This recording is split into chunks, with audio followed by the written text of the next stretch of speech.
Hi, nice to meet you. Hi. So good to meet you. Okay, so thank you so much for joining us. It's exciting to have you here talking about a separate area of the music industry or how you are involved in music. So first of all, do you want to introduce yourself? Who are you? What do you do? And what is DeCordia Events, please? Yeah, sure thing. So I'm Cordi. I'm the founder of DECORDIA events. We build and design sets and kind of decor and that kind of thing for mainly music festivals. But we also work in other events as well. So kind of depends on the time of year. But yeah, most of the time we're doing music festivals. And I think that is such a wonderful example of how you can do something that is involved in the music industry, but also those skills are really useful in other areas as well. So you don't just work in music, like you said. What other stuff could you be doing? So, as well as working music, we do things with sporting events. We work in hotels on launches and things like that. We do private events for restaurants.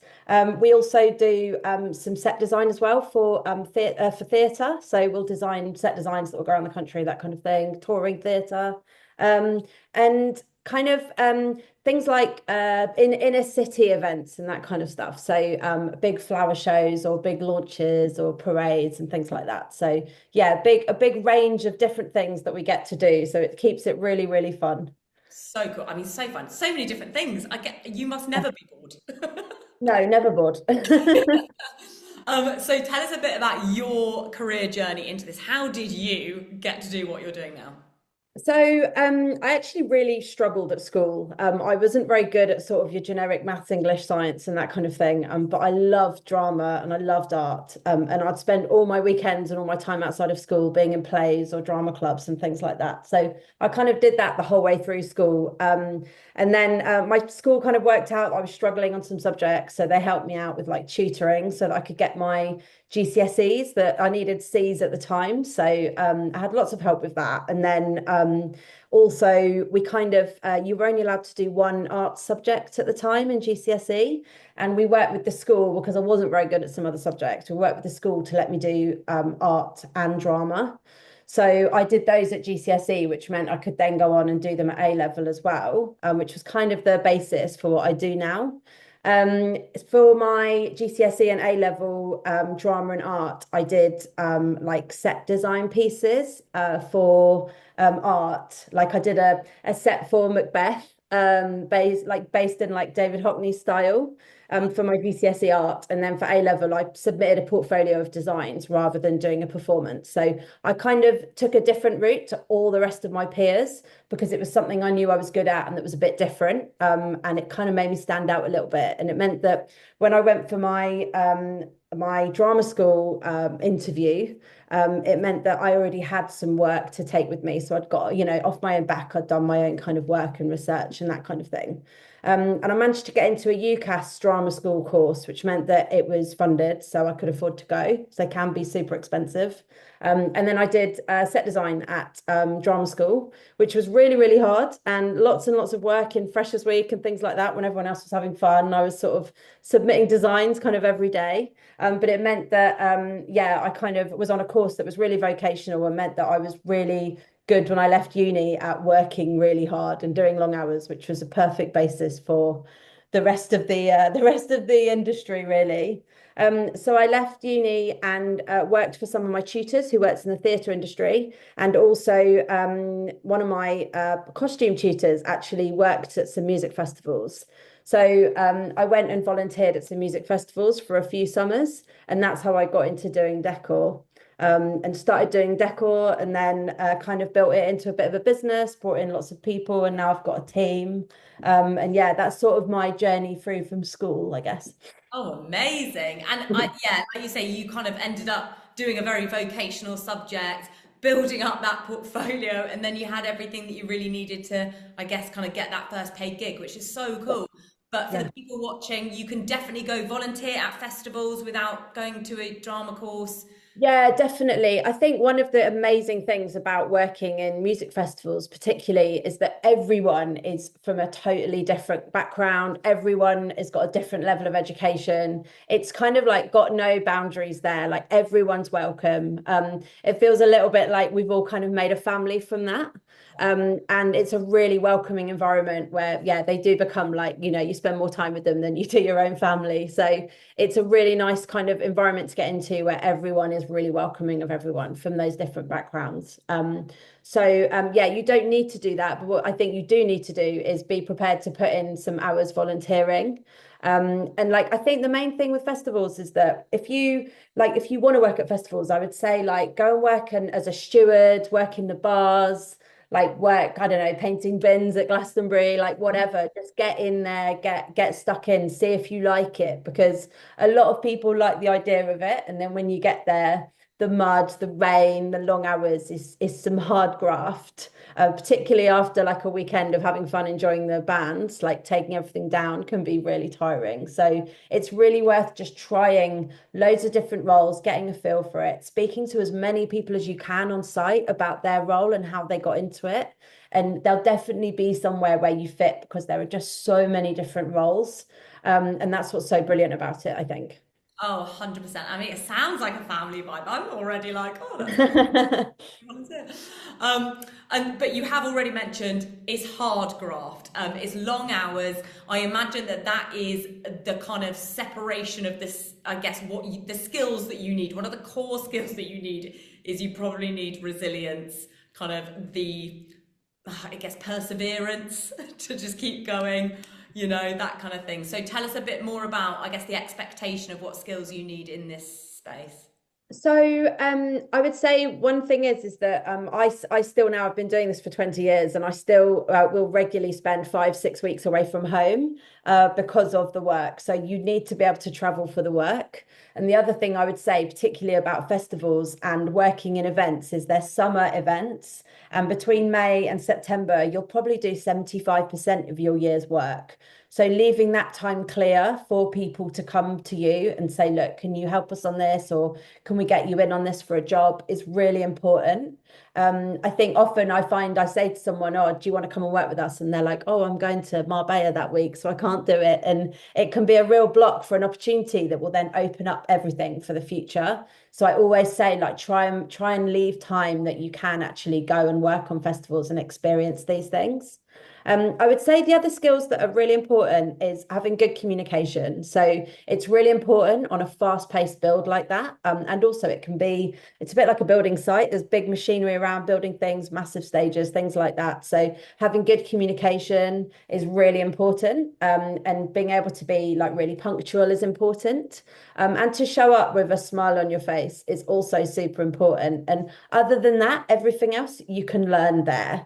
Like those are the things to turn up with in your toolbox. And then when you're there, people will show you what to do. They'll show you the ropes. And I think, again, that's such a nice thing about it. What I do specifically with design, we often invite people to work with us who have some background in art or design or something like that. But that's really all you need. It's kind of, sorry, excuse me.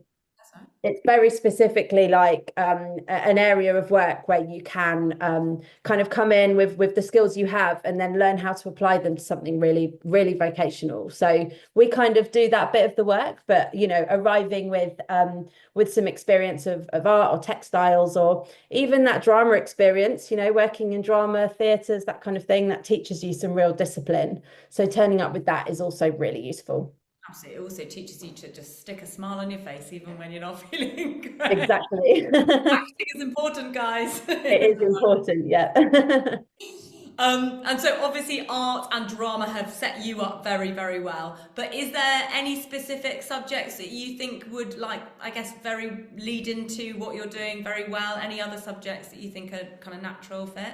So there's a lot, way more like kind of varied courses that you can do now. And there's actually a lot of event courses out there, which I'd say are really useful. So even if you wanted to go into the design side of this, like having some sort of event management or management background is useful. Just because it helps you to work with teams. Sometimes you'll find you get there and you've actually got four people that you've got to look after. So having some kind of basic management skills, I'd say is useful. But really, I really would say that it is something that if it's something you love, if you love music, if you love entertaining people, if you love being part of a big group of people putting something amazing together, that's actually what will get you through to the next stage. And then you can find your way when you're there. I think what I would say is if there's something specific you'd like to do at a festival, is to sort of, like I said, spy those people that are doing those jobs, talk to them about what they've done in their past, and then reach out to them and say, look, is there something, can I shadow you? Is there something I can do that's kind of to work with you? I think, like I said, everyone on a festival site tends to have been through the same journey where they've kind of found their way through it. So it's definitely worth just asking people, reaching out to people on LinkedIn, things like that. You'll find people are really willing to share their journey because we've all got quite interesting journeys, I think. We've all kind of found ourselves there without realizing. Absolutely. Did you realize that, I guess, what you were doing would be applicable to so many different industries? Like we said at the beginning, you do a lot with festivals, music, all that kind of stuff. But I guess, it's kind of mind blowing that you could span across so many other industries as well. Yeah, I think I always knew that it could lead to other exciting things, but I don't think I mean at school I kind of wanted to be a set designer and I thought that's what I was going to do and I kind of fell into festivals because it was just as like Instagram, Facebook and stuff was starting to kind of take off. So what your festival looked like was really important. And we had a lot of because of our backgrounds in theatre, we were really careful with health and safety and things like that. So we were quite useful to festivals to go, look, we'll actually deliver this whole provision for you. And I think the sort of I don't know, the benefit with that is that we're all kind of grouping together, doing something kind of really exciting and yeah, being able to deliver that for lots and lots of people to enjoy. I love that. And so, okay, in the couple of minutes that we have left, can you tell us how young people watching might be able to keep their ear to the ground on the latest developments in the events industry, live music industry? Where do you go to get your information on what's happening in the kind of that news space? So I would say definitely follow lots of festivals.